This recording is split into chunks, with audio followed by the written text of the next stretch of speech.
Raouf Harzallah, c'est l'intitulé d'une nouvelle affaire que je peux qualifier facilement de scabreuse. Il était le directeur du bureau de l'Arabie à Alger et aujourd'hui il est le directeur du bureau de Sharq News. Il a fini par fuir illégalement le pays, illicitement le pays, en utilisant son passeport canadien pour rejoindre la France. C'est un ami étranger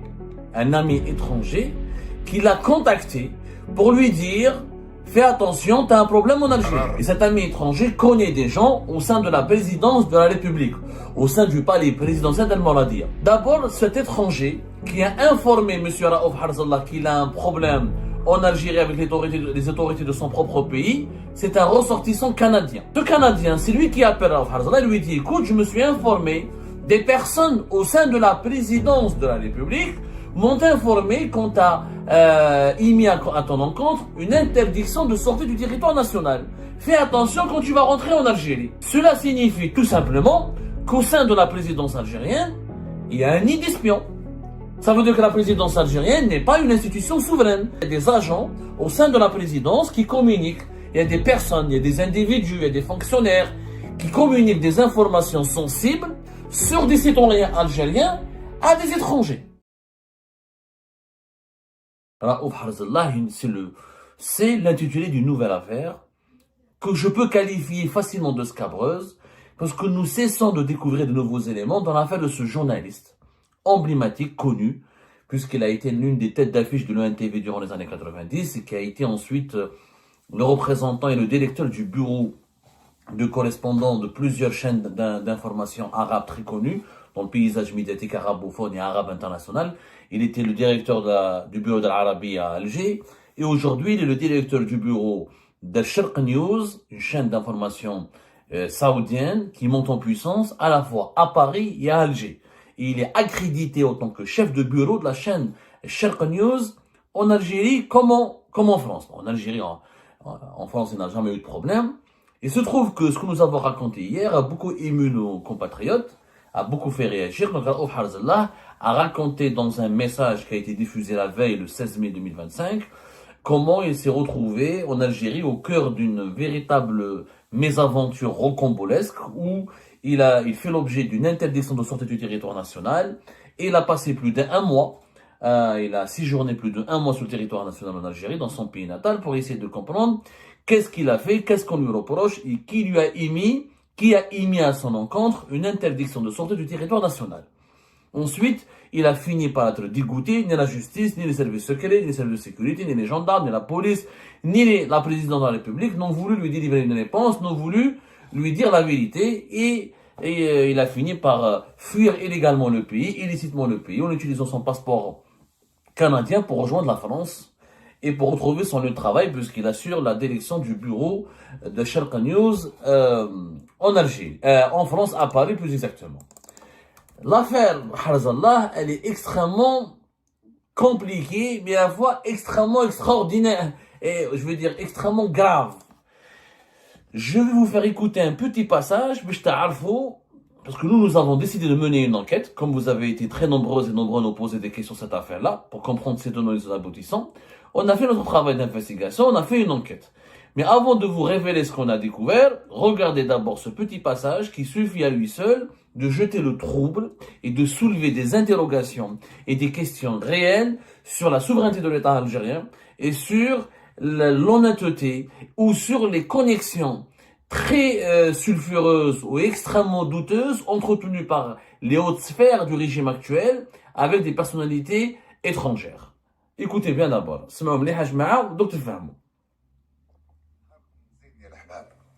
ربما سامحني. نهاركم زين يا الأحباب. ربما ما تعودتوش رؤوف حرزالله يوجه رسائل عبر الفيديو. هذه أول وربما آخر مرة أنشر فيديو موجه للسيد عبد المجيد تبون رئيس الجمهورية والقاضي الأول في البلاد. سيد الرئيس، أنا أعرفك شخصيا منذ كنت وزير للاتصال ثم وزير للسكن ثم وزيرا أولا ثم من المغضوب عليهم ثم أيضا رئيس للجمهورية وتعرفني جيدا كما أعرفك. لذلك هنا أتوجه إليك شخصيا بصفتك رئيس وبصفتك القاضي الأول في البلاد. تعلم أن عمري المهني أكثر من 34 سنة في مجال الإعلام، سواء في الجزائر أو خارج الجزائر، ووجدتني الدولة الجزائرية في عديد من المحطات الكبرى وساعدتها، وأفتخر بذلك وأنت تعلم ومحيطك الأمني يعلم أيضا. أنا يا سيد الرئيس ولا أدري لماذا وما هي الأسباب وما هي التداعيات وما هي الخلفيات، وجدت نفسي تحت قرار المنع من السفر في الجزائر. نحكي لك القصة سيد الرئيس، لا أدري إن وصلت أسمعك أو لا، وهذه ثاني مرة أتعرض فيها لمثل هكذا قرار، وسأحكي لك عن القرار الأول أيضا. لكن رسالتي الآن موجهة إليك بصفة القاضي الأول في البلاد، يعني صحفي جزائري بعد هذه الرحلة الطويلة من العمر. صحفي جزائري يجد نفسه متهم أو صادر في حقه قرار مش عارف من وين ولماذا وما هي الأسباب. لذلك أطالبك الآن شخصيا وحسب ما ينص عليه الدستور أيضا أن تفتح تحقيقا عاجلا في قضيتي. أنا لجأت إلى وسائل التواصل الاجتماعي ومخاطبتك عن طريقها بعد أن فشلت كل الحلول. القصة باختصار سيد الرئيس، في 25 فبراير 2025 اتصل بي صديق أجنبي، وهذا الصديق له معارف مع موظفين في الرئاسة. قال لي أنك يا رؤوف ممنوع أو صدر في حقك قرار منع من السفر وأنا خارج الجزائر. Raouf Harzallah, durant les 3 premières minutes de son récit, qui a duré une dizaine de minutes, voilà, peut-être 14 minutes plus exactement, il nous explique d'emblée que c'est un ami étranger qui l'a contacté pour lui dire « Fais attention, tu as un problème en Algérie ». Voilà. La vidéo dure 14 minutes, 14:01 seconde. C'est un ami étranger. Il dit un ami étranger m'a appelé pour me dire, et cet ami étranger connaît des gens au sein de la présidence de la République, au sein du palais présidentiel d'Al-Mouradia, au sein de la présidence algérienne. Un ami étranger, ça veut dire qu'il a la nationalité étrangère, ça veut dire que c'est un ressortissant étranger, ce n'est pas un Algérien, qui informe un Algérien, Harzallah Raouf est un Algérien, à la place de la justice algérienne, à la place des autorités algériennes, à la place des services de sécurité algériens, qu'il a un problème d'ordre juridique en Algérie. Il est informé avant même ce ressortissant algérien qui est Raouf Harzallah. Nous avons mené l'enquête, nous avons vu comprendre qu'est-ce qui s'est passé. Comment se fait-il que Raouf Harzallah a un problème en Algérie alors qu'il n'est ni opposant, ni un élément classé subversif, ni un engagé politiquement contre le régime algérien, ni auteur de publications, de vidéos qui déstabilisent ou qui critiquent, où il n'a jamais adopté la moindre position critique, frontalement critique contre les autorités algériennes. Il est pratiquement absent du débat algéro-algérien. Il s'occupe de l'actualité internationale. Il dirige le bureau à Paris, à Alger, d'une chaîne d'information internationale saoudienne qui s'appelle Sharqa News. Il s'exprime extrêmement rarement sur les questions d'actualité algérienne. En fait, nous avons découvert des éléments troublants. D'abord, cet étranger qui a informé M. Raouf Harzallah qu'il a un problème en Algérie avec les autorités de son propre pays, c'est un ressortissant canadien. C'est un Canadien. C'est pas un Algéro-Canadien. C'est un Canadien qui a informé, un Canadien pur souche, qui a informé M. Raouf Harzallah qu'il a un problème avec les autorités de son propre pays. Raouf Harzallah connaît ce Canadien parce que Raouf Harzallah est un Algéro-Canadien. Il a vécu au Canada, il a immigré au Canada comme plusieurs milliers d'Algériens et d'Algériens. Il a obtenu la nationalité canadienne selon nos investigations depuis 2013-2014. Donc il est titulaire de la nationalité canadienne. Donc c'est un Canadien pur souche, qui n'est pas algéro-canadien. Il appelle Un Algérien d'abord, parce que Aouf Harzallah, avant de devenir Canadien en 2014-2013, il était toute sa vie Algérien. Et donc il appelle, Aouf Harzallah est une personnalité médiatique algérienne. C'est une médiatique, elle est même une personnalité emblématique du paysage médiatique. Dans la presse arabophone et parmi les anciens de l'ENTV et dans le milieu médiatique et dans les milieux médiatiques algériens, Raouf Harzallah c'est un nom. تحبه ولا ما تحبوش يتكرهه ولا ما تكرهوش Raouf Harzallah معروف يعني il a une autorité. Ce Canadien, c'est lui qui appelle Raouf Harzallah et lui dit écoute, je me suis informé des personnes au sein de la présidence de la République m'ont informé qu'on t'a émis à ton encontre une interdiction de sortie du territoire national. Fais attention quand tu vas rentrer en Algérie. Alors Harzallah n'a pas cru. Il le dit lui-même, il n'a pas cru. Comment un Canadien pourrait savoir à ma place que j'ai un problème, que j'ai une ISTN, alors comment on m'a rien notifié, on m'a jamais convoqué, on m'a jamais appelé, on m'a jamais interrogé, on m'a jamais posé la moindre question. En réalité, ce Canadien existe bel et bien. C'est un véritable étranger, un Canadien, qui a des connexions au sein de la présidence algérienne.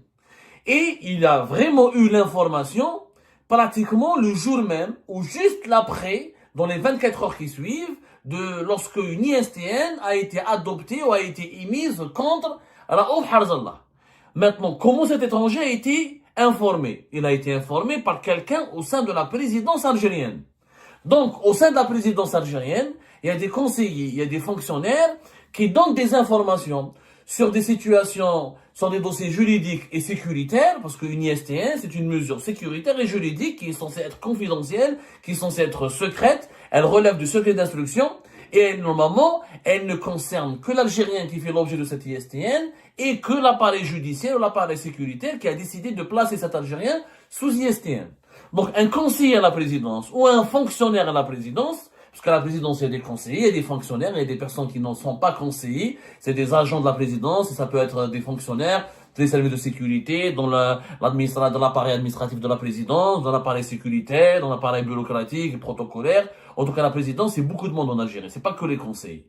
C'est quelqu'un de la présidence de la République, peut-être même plusieurs personnes, qui ont informé ce Canadien, qui a fuité cette information, qui l'a fait parvenir à Raouf Harzallah. Cela signifie tout simplement qu'au sein de la présidence algérienne, il y a un nid d'espions. Ça veut dire que la présidence algérienne n'est pas une institution souveraine. Ça veut dire que la présidence algérienne communique, il y a des agents au sein de la présidence qui communiquent. Il y a des personnes, il y a des individus, il y a des fonctionnaires qui communiquent des informations sensibles sur des citoyens algériens à des étrangers. Le Canada il a reçu une notification, ou une convocation, ou un appel de la justice qui l'informe de cette mesure de l'ISTN, c'est pas grave, l'information kharjat même bad. Mais le jour même, c'est-à-dire avant même que le concerné ne soit informé, l'étranger est au courant. Je معناتها دي intelligence avec puissance étrangère. أنا نشفى في 2020 Khaled Rarni, Monsieur Abdelmajid Tebboune, président de la République, il a diabolisé, l'a accusé d'être un khabarji parce que Khaled Rarni partait à l'ambassade de France et rencontrait Xavier Deleoncourt qui était son ami. Juste parce qu'il partait à l'ambassade de France et parlait avec Xavier Deleoncourt. Ardo Khabarji, il a douté de son patriotisme. Dans ce cas, M. Tebboune, nous avons des conseillers ou des agents qui travaillent pour lui à la présidence de la République ou des fonctionnaires qui sont mis à sa disposition qui communiquent des informations d'ordre sécuritaire et judiciaire à des étrangers, à des Canadiens. هذه ماشي غير خبرجية. هذا فات الخبرجية. هذا c'est de l'espionnage. Et que va se dire l'Algérien Harzallah? C'est à la justice algérienne de l'informer. C'est au service de sécurité algérien de l'informer. Non, c'est un Canadien, pur souche, qui n'a rien à voir avec l'Algérie, qui l'informe. Donc, la présidence algérienne, on peut se douter légitimement si elle est fiable et si elle n'est pas noyautée et piégée par des réseaux d'espionnage étrangers. السؤال يبقى هذا كان يعني ما فيهاش انا دونك اذا رؤوف حرزالله كذب il faut qu'il soit jugé dans ce sens-là mais ما كذبش parce que انا j'ai confirmé avec d'autres sources qu'effectivement c'est un étranger qui l'a informé le premier et que même les services de sécurité algériens n'étaient pas informés préalablement par cette décision d'ISTN. Donc le Canadien a été pris après de court tout le monde, il a donné l'information avant tout le monde à Raouf Harzallah. Donc, dans l'entourage de M. Tebboune, et dans l'administration de M. Tebboune, et au sein de la présidence de la République dirigée par M. Tebboune, il y a des tops qui travaillent pour les étrangers. Des tops qui travaillent pour les étrangers. Et qui font parvenir une information. Ma adraka, ce dossier de Harzallah, on va dire, c'est pas un dossier sensible qui engage les intérêts souverains de l'Algérie. Et sur le dossier du pétrole, de la géostratégie, de la diplomatie, du gaz de schiste, de la défense nationale, vous imaginez ce que les membres de l'entourage de Tebboune, ce que les agents de la présidence algérienne pourraient dire aux étrangers? Si un agent de la présidence algérienne, ou un fonctionnaire, ou un individu qui travaille à la présidence algérienne, a parlé aussi à l'aise, de façon aussi facile, avec une grande facilité à un Canadien d'un problème d'ISTN, il pourrait le faire aussi pour parler de l'énergie, de la défense, de la diplomatie, de la sécurité nationale. Nous avons des tops. Moi, je réclame une enquête. Les services secrets algériens doivent enquêter, doivent aller à la présidence et identifier ces tops qui donnent des informations à des Canadiens sur des personnalités algériennes. C'est un réseau d'espionnage. Pour moi, c'est de l'espionnage. Moi, je me souviens, j'étais condamné à mort en octobre 2022 parce que j'ai été accusé d'avoir fait parvenir à l'étranger des informations sur son attaque. Alors que moi, j'ai publié sur Algérie Part et sur YouTube. Je ne parle à personne. Et là, nous avons des tops, nous avons des individus qui parlent, qui donnent des informations sensibles concernant des personnalités algériennes médiatiques depuis la présidence à des canaux étrangers. Si ce n'est pas de l'espionnage ou si ce n'est pas de l'infiltration au profit ou de la collaboration au profit d'une puissance étrangère, qu'est-ce que ça pourrait être? Je me pose la question. Et je pose la question directement à M. Tebboune. Deuxièmement, ce que nous avons appris dans l'affaire Harzallah, c'est qu'Harzallah, ce n'est pas la première fois qu'il fait l'objet d'un problème. En 2022, Raouf Harzallah, il a été placé une première fois sous ISTN pour une affaire encore plus incroyable que celle-là. Nous avons découvert au cours de notre enquête que Raouf Harzallah a fait l'objet d'un rapport sécuritaire, complètement préfabriqué, qui l'accuse d'avoir recruté des journalistes en Algérie pour une chaîne israélienne qui s'appellerait Meshhed. Et on l'a accusé, et Tebboune en personne, il a demandé est-ce que Raouf Harzallah soit arrêté, ou l'on lui retire le passeport et soit placé sous enquête. Quand les services de sécurité algériens ont fait une enquête, ils ont découvert que le Meshhed c'est une chaîne émirati, n'a rien à voir avec les Israéliens, qu'elle a déjà un correspondant en Algérie qui a été accrédité et qui a participé à la couverture du sommet des chefs d'État de la Ligue arabe qui est organisé en novembre 2022 à Alger. Et Harzallah n'a rien ni avec les Israéliens, ni avec une chaîne israélienne, ni avec cette histoire.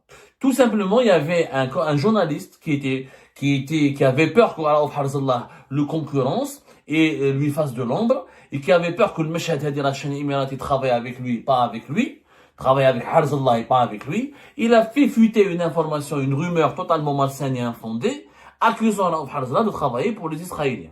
Les services de sécurité ont mené l'enquête et finalement, c'était une rumeur totalement infondée et méchante et malsaine. Mais vous imaginez que Abdelmajid Tebboune en personne, le chef de l'État, est tombé dans le piège de cette rumeur avant même de vérifier l'information, avant même de demander un rapport détaillé, avant même que les services de sécurité ne fassent leur enquête, il a demandé des sanctions contre Harzallah. Quand un président de la République fait ça, c'est qu'il y a un problème. C'est que son entourage est en train de le manipuler. C'est qu'on est en train de l'induire en erreur. On est en train de le mener en bateau. Comment peut-on imaginer qu'une chaîne israélienne puisse introduire et puisse être présente en Algérie de façon aussi facile qu'elle puisse recruter des journalistes algériens? Ça n'a ni queue ni tête.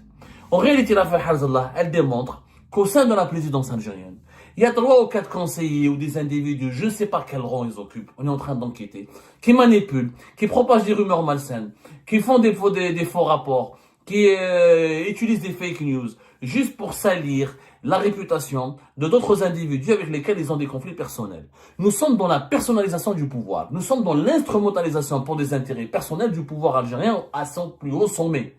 On ne parle pas d'un tribunal, d'une mairie, d'une wilaya, d'un ministère. On parle de la présidence de la République.